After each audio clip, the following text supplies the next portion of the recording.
You've been lied to about tire pressure. 32 pounds per square inch. That's the number everyone throws around like it's some universal truth. Your dad said it. Mechanics say it.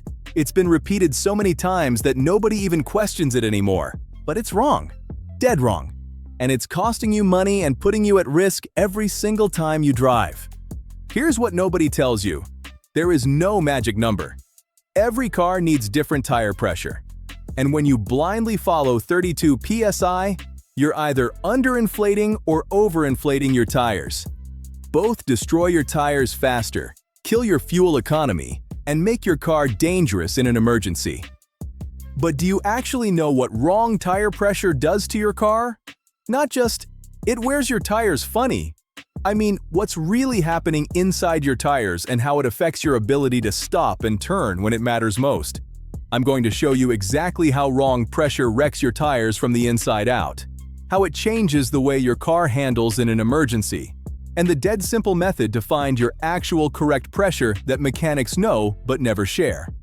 By the end, you'll know the right pressure for your car, how to adjust for weather and load, and how to stop wasting money on tires that die early. And if you want more car truths that'll save you money and keep you safe, subscribe to Must Know Motoring right now. The 32 psi myth, where it came from and why it's dangerous. But before I tell you the right pressure, you need to understand why 32 pounds per square inch became the magic number in the first place. And more importantly, why following it blindly could lead to a blowout. So where did 32 pounds per square inch even come from? It started as a rough average. Back in the day, most sedans and family cars needed somewhere between 30 and 35 psi. So people just started saying 32 psi because it was close enough for most vehicles. And then it stuck. It became one of those things that everyone repeats without ever questioning. But here's the problem. Your car isn't average, and your tires weren't designed for some made-up number. A lightweight Honda Civic and a heavy Chevy Suburban have completely different tire pressure needs. The weight of your car determines how much air pressure you need to safely support it. And your car's engineers already figured this out for you. They tested your exact vehicle and put the answer on the sticker inside your driver's side door jamb. That sticker shows the real recommended pressure for your car, not 32 psi, not some generic number. The actual pressure your tires need. Now here's where it gets dangerous. Let's say your car needs 35 pounds per square inch, but you've been running 32 because that's what everyone told you. You're driving on underinflated tires. They're flexing more than they should. They're building up heat, and heat kills tires. It breaks down the rubber, weakens the structure, and at highway speeds, causes blowouts. On the flip side, let's say your car needs 28 pounds per square inch, but you pumped it to 32 because that's the right number. Now your tires are too stiff. They can't grip the road properly. You just cut your traction when you need it most. So you're either risking a blowout or losing control in an emergency. And it's all because you trusted a myth instead of spending 10 seconds looking at your door jamb. How wrong tire pressure actually affects your tires. Now here's where it gets scary. Wrong tire pressure doesn't just wear your tires funny, it changes how your entire car handles. Let me show you what's really happening. Let's start with underinflation. What happens when your tire pressure is too low? Picture this. Your tire is like a basketball. When it's properly inflated, it's firm and holds its shape. But when it's underinflated, it squishes and flexes with every bounce. That's exactly what's happening to your tires every time they roll. Your tire's sidewalls flex way more than they're designed to, and that constant flexing generates heat, massive amounts of heat. Heat is the #1 killer of tires because it breaks down the rubber compounds from the inside out. You won't see it right away, but that heat is cooking your tire from within. Cracks start forming in the sidewalls. Bulges appear. The tire structure weakens. And one day on a hot summer highway, that weakened tire just explodes. Then there's the wear pattern. Underinflated tires wear on the edges while the center looks fine. So you think you've got tread left, but those outer edges are bald. And bald edges mean no grip when you actually need to stop or turn. Plus, your fuel economy drops. Underinflated tires create more rolling resistance. Your engine works harder. You burn more gas, all because your tires are dragging. Now flip it. Overinflation does the opposite damage.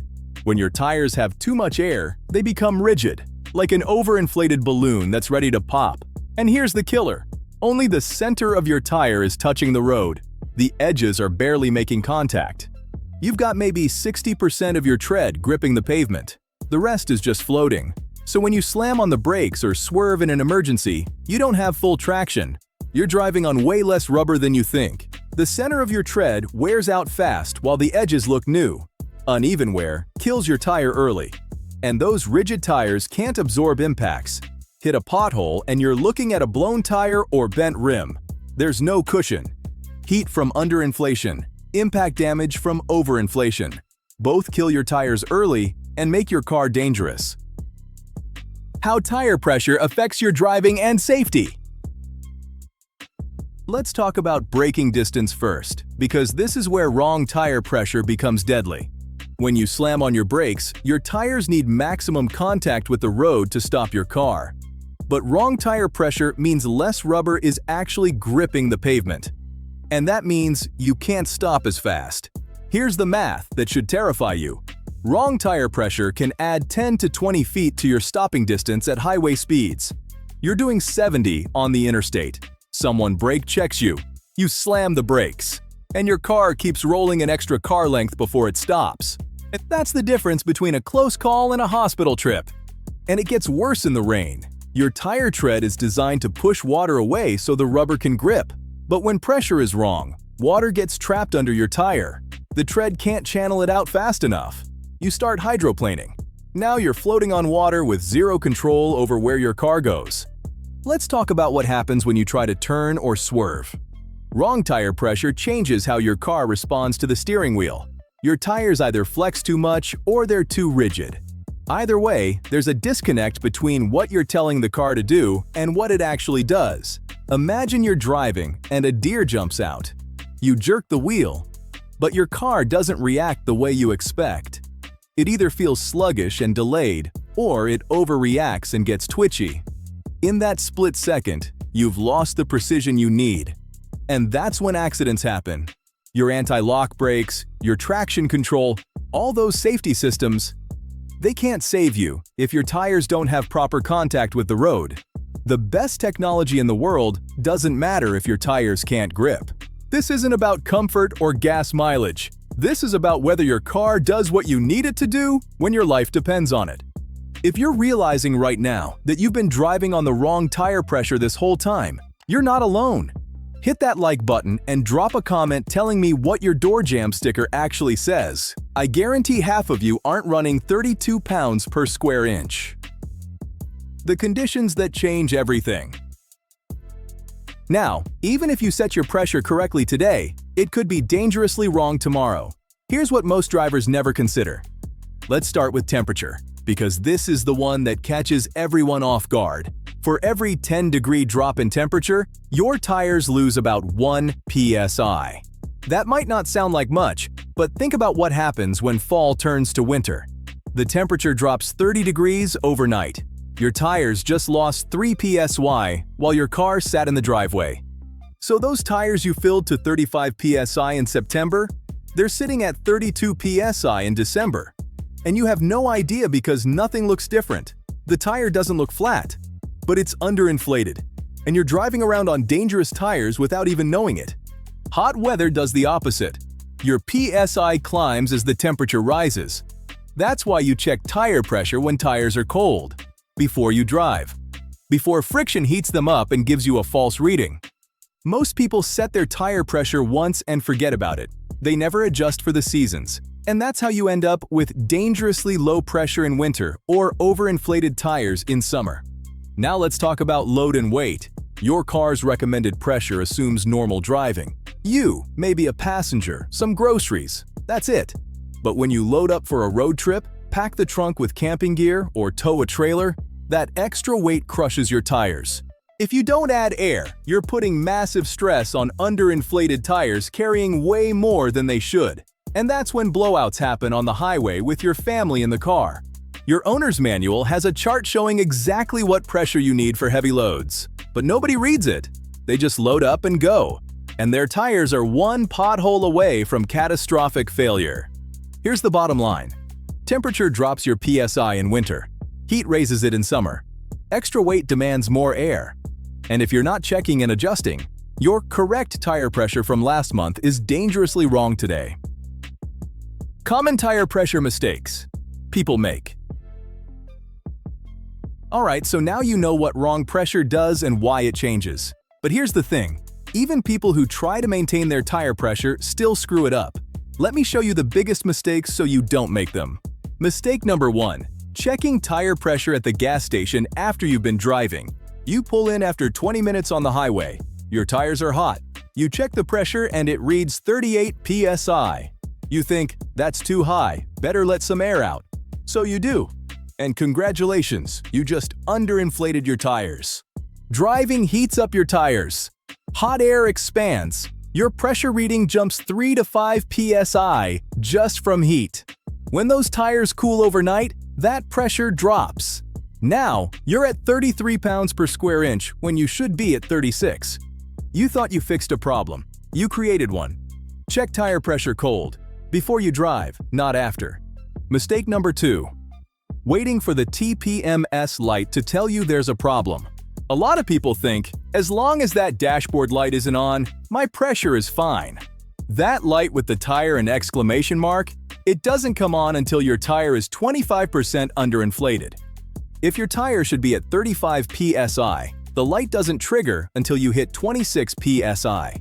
You've been driving on dangerously low pressure for weeks. The TPMS is an emergency warning, not a maintenance tool. You can't wait for it. Mistake number 3. The spare tire sitting in your trunk right now is probably flat. When's the last time you checked it? Most people never have. They assume it's ready to go. But spares lose air like any other tire. Compact spares need 60 psi. If it's been sitting there for 3 years, it's probably at 40 or lower.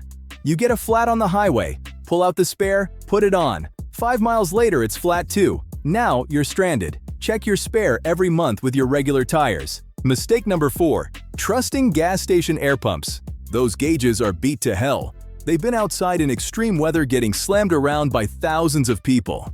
Half of them don't work right. You're adding air based on a broken gauge and wondering why your pressure is still wrong. Bring your own digital gauge. Use the pump to add air. But check the actual pressure yourself. Don't trust their equipment. And here's the biggest mistake of all.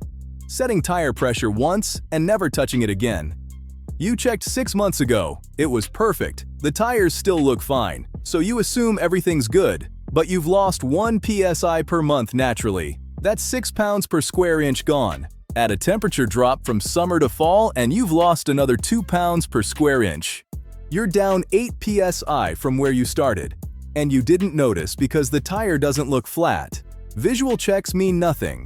Winter comes and you don't add air. You load up the car and don't adjust. The door jamb sticker is your baseline, not a permanent setting. These mistakes are why so many people drive on wrong tire pressure even when they think they're doing it right. Here's the revised main point 6. How to find and maintain the right tire pressure. Okay, so 32 psi is wrong. But what's right?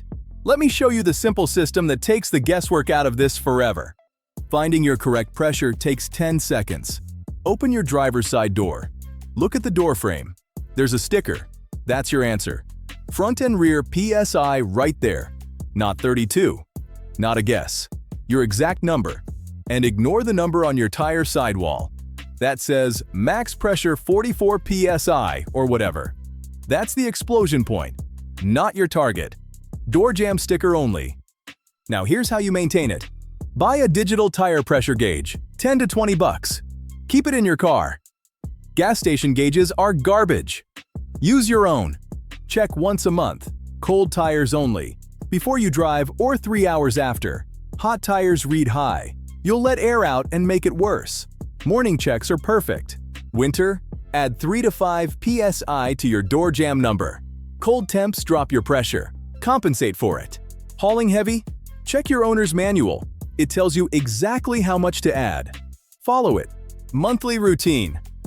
Phone reminder. First of the month. Check all 4 tires plus the spare.